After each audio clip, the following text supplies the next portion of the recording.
एक समय की बात है, नैमिषारण्य तीर्थ में शौनक आदि 88,000 ऋषियों ने श्री सूत जी महाराज जी से पूछा, हे भगवान, इस कलयुग में वेद विद्या रहित मनुष्यों को प्रभु भक्ति किस प्रकार मिल सकती है तथा उनका उद्धार कैसे होगा। हे मुनिश्रेष्ठ, कोई ऐसा तप बताइए जिससे थोड़े समय में ही पुण्य मिले और मनवांछित फल भी प्राप्त हो जाए। इस प्रकार की कथा हम सुनना चाहते हैं। इस पर श्री सूत जी महाराज कहते हैं, हे वैष्णवों में पूज्य, आप सभी ने प्राणियों के हित की बात पूछी है, इसलिए मैं एक ऐसे श्रेष्ठ व्रत को आप लोगों को बताऊंगा जिसे नारद जी ने लक्ष्मी नारायण जी से पूछा था और लक्ष्मीपति जी ने श्रेष्ठ नारद जी से कहा था। आप सब इसे ध्यान से सुनिए। एक समय की बात है, योगी राज नारद जी दूसरों के हित की इच्छा के लिए अनेकों लोकों में भ्रमण करते हुए मृत्यु लोक पर आ जाते हैं।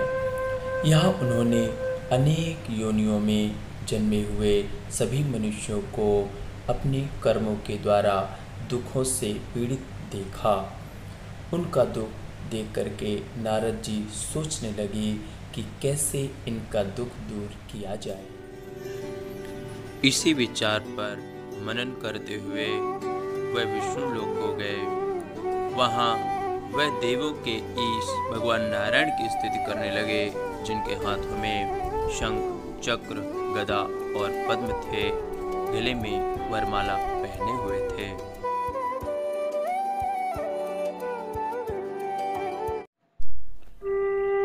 इसी विचार पर मनन करते हुए वह विष्णु लोक में गए। वहाँ वह देवों के देव नारायण भगवान की स्तुति करने लगे, जिनके हाथों में शंख, चक्र, गदा और पद्म थे, गले में वरमाला पहने हुए थे। स्तुति करते हुए नारद जी कहते हैं, हे भगवान, आप अत्यंत शक्ति से युक्त हैं, मन वाणी भी आपको नहीं पा सकती है। आपका आदि, मध्य तथा अंत नहीं है। निर्गुण स्वरूप सृष्टि के कारण भक्तों के दुख को आप दूर करने वाले हैं। आपको मेरा नमस्कार है। नारद जी की स्तुति सुन करके विष्णु भगवान बोले, हे मुनिश्रेष्ठ, आपके मन में क्या बात है? आप किस काम के लिए यहाँ पर आए हुए हैं, उसे निसंकोच बताइए। इस पर नारद मुनि जी कहते हैं कि हे भगवान, मृत्यु लोक में अनेक योनियों में जन्मे हुए मनुष्य अपने कर्मों के द्वारा अनेकों दुख से दुखी हो रहे हैं। हे भगवान, अगर आप मुझ पर दया करते हैं तो बताइए कि वो मनुष्य थोड़े से प्रयास से ही अपने दुखों से कैसे छुटकारा पा सकते हैं। भगवान विष्णु जी बोले, हे नारद जी, आपने मनुष्यों की भलाई के लिए बहुत उत्तम बात पूछी है। जिसके करने से मनुष्य मुंह से छूट जाता है, वह बात मैं आपको बताता हूँ। आप उसे ध्यान से सुनिए। स्वर्गलोक और मृत्युलोक में एक दुर्लभ व्रत है। श्री सत्यनारायण भगवान का यह व्रत अच्छी तरह विधान पूर्वक करके मनुष्य तुरंत ही यहाँ पर सुख प्राप्त करके मोक्ष को प्राप्त करता है। श्री हरि के वचन सुन करके नारद जी बोले कि उस व्रत का फल क्या है और उसका विधान क्या है। यह व्रत किसने किया था? इस व्रत को किस दिन करना चाहिए? सभी कुछ विस्तार से बताइए। नारद जी की बात सुन करके भगवान श्री हरि कहते हैं, दुख और शोक को दूर करने वाला यह सभी स्थानों पर विजय दिलाता है। मानव को भक्ति और श्रद्धा के साथ शाम के समय भगवान श्री सत्यनारायण की पूजा धर्मपरायण होकर के ब्राह्मणों और बंधुओं के साथ करनी चाहिए।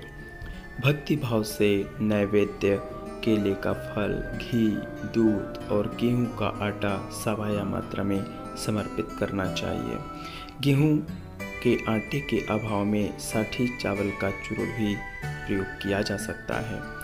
शक्कर तथा गुड़ लेकर सभी भक्षण योग्य पदार्थों को मिलाकर के भगवान का भोग लगाना चाहिए। ब्राह्मणों के साथ तथा बंधु बांधवों को भी भोजन कराना चाहिए। उसके बाद स्वयं भोजन करें। भजन कीर्तन के साथ भगवान की भक्ति में लीन हो जाना चाहिए। इस तरह से सत्यनारायण भगवान का यह व्रत करने पर मनुष्य की सारी इच्छाएं पूरी हो जाती हैं। इस कलिकाल में अर्थात इस कलयुग में मृत्युलोक में मोक्ष का यही सबसे सरल उपाय बताया गया है।